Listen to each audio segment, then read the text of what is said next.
Hello दोस्तों, कैसे हैं आप सभी। दोस्तों, आशा करते हैं मस्त होंगे, स्वस्थ होंगे। दोस्तों, आज मैं आप सभी के लिए द्विघात सूत्र से लेकर के बहुत महत्वपूर्ण प्रश्न लेकर आया हूं। दोस्तों, आज आपको लगभग लगभग सारे समीकरणों का हल देखने को मिलेगा दोस्तों, जो कि इस फॉर्मूला से हम लोग निकालने वाले हैं। दोस्तों, आप सभी को अच्छे से पता है कि क्लास 10 की अब बहुत कम दिन बची हुई है। कितना दिन बचा हुआ है दोस्तों? तो 3 महीना बचा हुआ है दोस्तों। और आप सभी को ज्यादा से ज्यादा मेहनत करना है दोस्तों, क्योंकि बोर्ड एग्जाम में अच्छा नंबर लाना है तो आपको मेहनत करना होगा। दोस्तों, आज हम लेकर आए हैं आपको, यहाँ देख रहे होंगे आप लोग स्क्रीन पे दोस्तों, कि द्विघात सूत्र से कोई भी समीकरण को हल कैसे किया जाता है। दोस्तों, जरूरी नहीं है कि गुणनखंड विधि से आप सभी समीकरणों को हल कर पाइएगा। दोस्तों, आपको विविक्टर से भी या विवेचक से भी हमने आपको बता चुके हैं कि कैसे समीकरण को हल किया जाता है, या गुणनखंड विधि से हो, हम इन सभी को एक्सप्लेन कर चुके हैं। अगर आपने उस वीडियो को अभी तक नहीं देखे हैं दोस्तों, तो बैक वाला वीडियो में जाकर के आप लोग देख सकते हैं।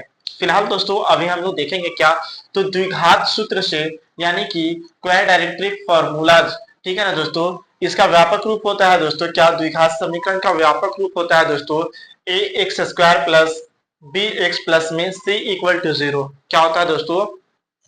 ए एक्स स्क्वायर प्लस में बी एक्स प्लस में सी इक्वल टू 0 होता है दोस्तों।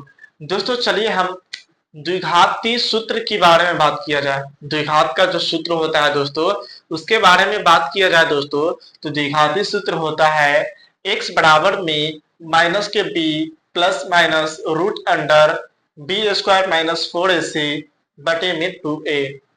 दोस्तों, आप सभी विवेचक पढ़े होंगे दोस्तों, तो आप सभी को एक फार्मूला आया होगा देखने को कि d बराबर में बी स्क्वायर माइनस 4ac। क्या दोस्तों? d बराबर में बी स्क्वायर माइनस में 4ac, ठीक है ना दोस्तों। d क्या होता है दोस्तों? तो d जो होता है ना, वह विविक्टर का मान होता है या फिर विवेचक होता है दोस्तों। विवेचक के बदले में हम d लिखते हैं। अगर आपको यह वीडियो में विवेचक का मतलब समझ में नहीं आ रहा है, तो हम उस वीडियो का लिंक डिस्क्रिप्शन में डाल देंगे, आप लोग वहां से जाकर के उस वीडियो को जरूर देख लीजिएगा।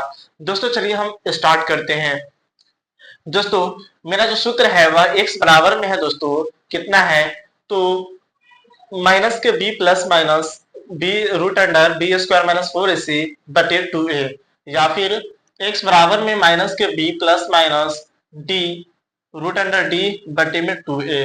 दोस्तों, चलिए हम इस समीकरण को हल करके आपको बताते हैं, समझ में बहुत आएगा दोस्तों। अगर आप इस चैनल पे नए हैं तो इस चैनल को सब्सक्राइब कीजिए और वीडियो को ज्यादा से ज्यादा अपने दोस्तों के साथ शेयर करें। चलिए दोस्तों, इस सवाल को हम लोग हल करते हैं। दोस्तों, सबसे पहले हम क्या करेंगे, इस फॉर्मूला पे निकालना है ना दोस्तों, इसका ए बी और सी वैल्यू निकालना होगा दोस्तों। यानी कि फॉर्मूला पे बैठाते हैं, इसका व्यापक रूप पे पहले बैठा कर देखते हैं दोस्तों। तो व्यापक रूप क्या है दोस्तों? क्या है द्विघात समीकरण का व्यापक रूप? आप सबसे पूछ रहे हैं दोस्तों, बताइए, जल्दी से कमेंट करके बताइए क्या है। ए एक्स स्क्वायर, क्या है दोस्तों? A x square plus b x plus में से बराबर में 0। दोस्तों, ये तो आप सभी को पता होगा। दोस्तों, अब क्या करना है, इसमें से a का मान ज्ञात करना है, b का मान ज्ञात करना है और c का मान ज्ञात करना है। क्या ज्ञात करना है दोस्तों? a का मान, b का मान और c का मान ज्ञात करना है। तो हम फाइनली यहाँ पर देखेंगे दोस्तों, a है, a के सर पे कितना है दोस्तों? तो 6 है। कितना है? 6। सिंपली लिख देंगे a बराबर में 6। कोई दिक्कत? कोई दिक्कत नहीं होनी चाहिए। यहाँ पे कॉमा लगाते हैं। फिर ये b है, b के ऊपर में क्या है? b के ऊपर में 7 है। कितना है दोस्तों? 7। सिंपली b बराबर में 7 लिखते हैं, ठीक है। लेकिन हमें एक चीज का ध्यान जरूर आवश्यक रखना है, यहाँ पे माइनस में है या फिर प्लस में है। तो माइनस में है दोस्तों, तो हम यहाँ माइनस के साथ लगा देते हैं, ठीक है। यहाँ तक तो दिक्कत नहीं होना चाहिए। अब दोस्तों फिर से कॉमा लगाते हैं, सी के ऊपर में लिखते हैं, कितना है दोस्तों? 2 है। कितना है? 2 है। तो c बराबर में 2 लिखते हैं। यहां तक दोस्तों आप सभी को समझ में आया होगा, आशा करते हैं। दोस्तों अब कुछ नहीं है, बस यहाँ पे आप लोग ध्यान दीजिए, सीधा माइंड में फिट करने की गारंटी हम लेते हैं। दोस्तों कुछ नहीं करना है, बस द्विघाती सूत्र से चलेंगे, ठीक है ना दोस्तों। तो सूत्र क्या है, x बराबर में माइनस के b plus minus root under b square minus 4ac बटे में 2a। ठीक है दोस्तों, यहां तक तो आप लोगों को परेशानी नहीं हो रही होगी दोस्तों। अब कुछ नहीं करना है दोस्तों, सिर्फ मान को पुट कर देना है, ठीक है ना। x का वैल्यू हमको निकालना है। तो दोस्तों हम लिखेंगे बराबर में माइनस के b, है ना दोस्तों, यह फॉर्मूला का माइनस है। यहाँ पर b बराबर में लिख देंगे, b बराबर में 7 है, उससे पहले माइनस यहाँ पे लगा हुआ तो लगाते हैं, लेकिन यहाँ तो b का मान माइनस में 7 है, तो हम ब्रैकेट में -7 को लिखते हैं। दोस्तों यहाँ तक तो आप लोगों को दिक्कत नहीं हुई होगी। अब ये प्लस माइनस है तो प्लस माइनस लिखते हैं, ठीक है ना। रूट है तो रूट लिखते हैं दोस्तों। अब दोस्तों देखना है b है, b का स्क्वायर करने बोल रहा है, ठीक है ना। b का वैल्यू कितना है, -7, यानी -7 का स्क्वायर करना है। क्या करना है दोस्तों, स्क्वायर करना है। उसके बाद माइनस है दोस्तों, तो माइनस लगाते हैं। उसके बाद क्या है दोस्तों, 4 है, क्या है 4 है दोस्तों, तो 4 लिखते हैं। और देखिए दोस्तों यहाँ पर 4 और a के बीच में ज्यादा दूरी तो नहीं है दोस्तों, यानी कि गुना छिपा हुआ है। क्या छिपा हुआ है, गुना छिपा हुआ है, तो गुना का चिन्ह लगाते हैं और a का वैल्यू देखते हैं दोस्तों। तो a का वैल्यू कितना है, 6 है। कितना है दोस्तों, 6 है वैल्यू, ठीक है ना। तो 6 लगाते हैं। अब बताइए दोस्तों आपकी c का मान क्या होगा। दोस्तों हमने तो सभी लिख चुके हैं दोस्तों, हम सब लिख चुके हैं, तो आप बता दीजिए ना कि कितना है c का मान। c का मान 2 है भैया।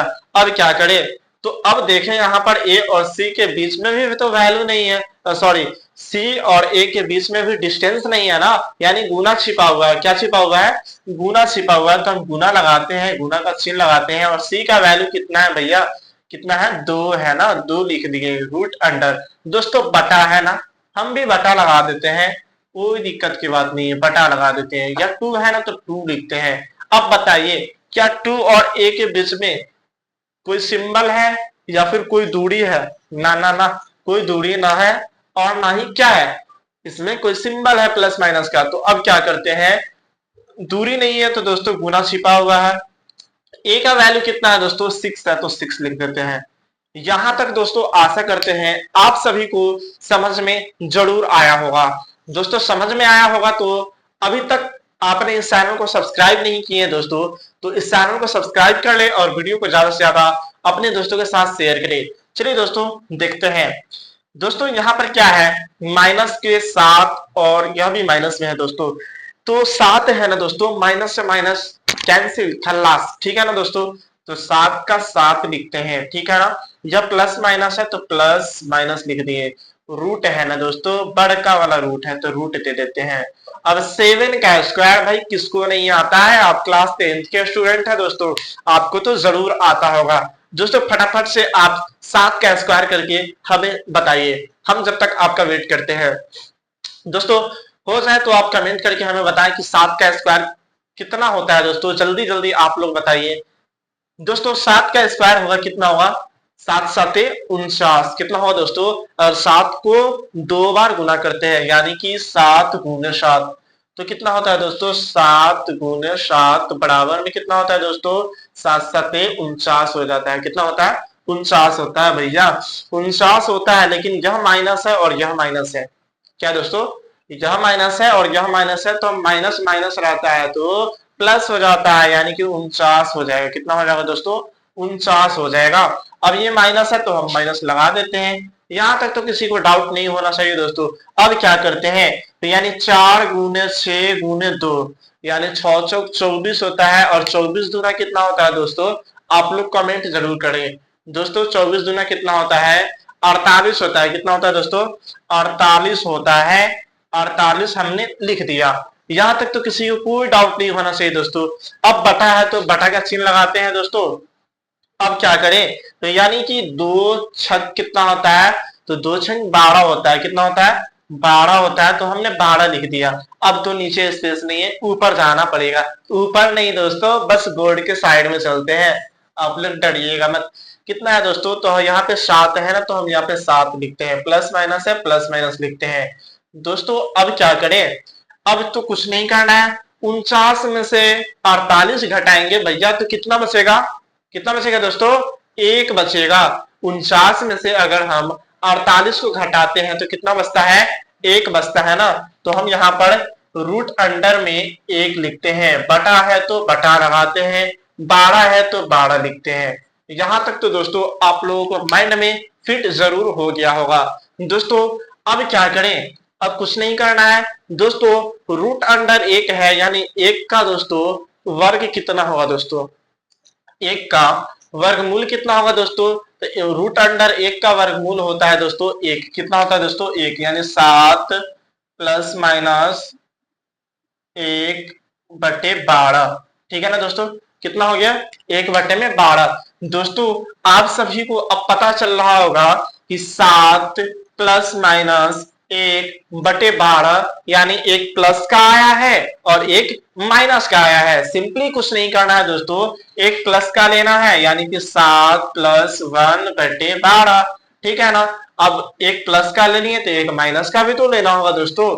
तो हम इसको पहले सॉल्व कर लेते हैं, यानी कि 7 प्लस 1 जोड़ेंगे तो 8 हो जाएगा दोस्तों, और यहाँ पे 12 है ना, तो 12 लिख दिए दोस्तों। अब देखना है दोस्तों कि क्या 2 के पहाड़ा से कटता है, हम बड़ा वाला पहाड़ा से करते हैं, तो 4 के पहाड़ा से कटेगा दोस्तों, 4 दूना 8, 4 तिहाई 12, यानी इसका जो वैल्यू आया है दोस्तों 2/3 आया है। कितना आया है दोस्तों, 2/3। अब क्या करना है गुरुजी, अब तो सिर्फ प्लस का ले लिए हैं, माइनस का लेना है ना, तो माइनस का लेते हैं, यानी 7 माइनस के 1/12, एक प्लस का ले लिए थे, एक माइनस का, बराबर लिखते हैं दोस्तों। कुछ नहीं करना है, बच्चों वाली कहानी है दोस्तों। 7 माइनस 1 कितना होगा है, कितना होता है दोस्तों, 7 माइनस 1 यानी 6 होता है। कितना होता है दोस्तों, 6 होता है, तो 6 लिख दिए, बटे में 12 है तो 12 लिख दिए।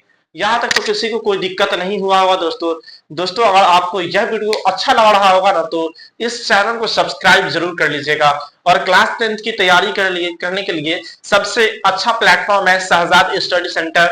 आप इसे शेयर करके एक दोस्तों के साथ जरूर पहुंचाइएगा दोस्तों। दोस्तों 6 के पहाड़ा में 6 एक मरतबे में आता है, तो 1 मरतबे में कटेगा, लेकिन 6 के पहाड़ा में 12 कितने मरतबे में आता है, तो 6 के पहाड़ा में 12 क्या मरतबे में आता है, तो 2 मरतबे, तो 2 से कट गया, यानी इसका वैल्यू निकल करके आया है 1/2। दोस्तों तो फाइनली हमारा यहाँ पर मूल निकल करके आ गया है, यानी कि अगर आप इसको गुणनखंड विधि से निकालने जाइएगा दोस्तों, तो x का वैल्यू हमें पता है दोस्तों कि द्विघात समीकरण का अधिकतम कितने शून्यक होते हैं दोस्तों, आप लोग कमेंट करके हमें जरूर बताइए। हमें पता है दोस्तों द्विघात समीकरण का अधिकतम 2 शून्यक होते हैं, जो कि आपको यहाँ पे दिख रहा होगा दोस्तों। पहला निकल करके आया है दोस्तों मूल निकला है दोस्तों, कितना निकला है दोस्तों, तो 2/3 1/2, यही अपना मूल निकल के आ गया है, यानी शून्यक निकल करके आ गया है दोस्तों। दोस्तों आशा करते हैं कि आप सभी को यह वीडियो अच्छा लगा होगा दोस्तों। तो आपसे एक रिक्वेस्ट है कि इस चैनल को सब्सक्राइब कीजिए और ज्यादा से ज्यादा अपने दोस्तों के साथ शेयर करें। दोस्तों अगर आप इस चैनल पे नए हैं और आपको पता नहीं है कि इससे पहले का भी वीडियो पढ़ा चुके हैं हम दोस्तों, तो जा करके आप लोग हमारे चैनल पे वीडियो में जाकर के वीडियो देख सकते हैं। फिर मिलते हैं नेक्स्ट वीडियो में दोस्तों। जब तक आप क्लास 10 की तैयारी आराम से करते रहें, कोई भी डाउट्स हो हमें कमेंट करिए, 24 आवर्स में हम उसका हल निकालकर आप सबों के सामने में पेश करेंगे। फिर मिलते हैं नेक्स्ट वीडियो में दोस्तों, तब तक के लिए बाय, धन्यवाद, जय हिंद।